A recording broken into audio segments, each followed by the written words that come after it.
How to find your user ID in Lost Light.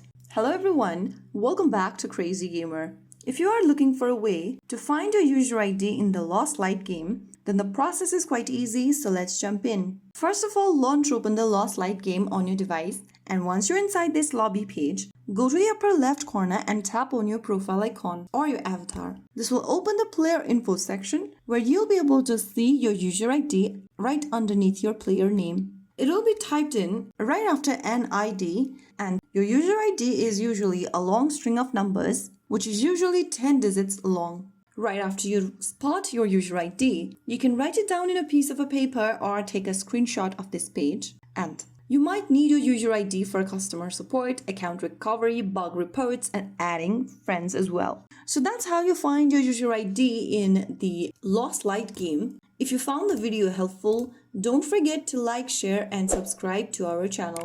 I will see you again in the next video. Thank you for watching.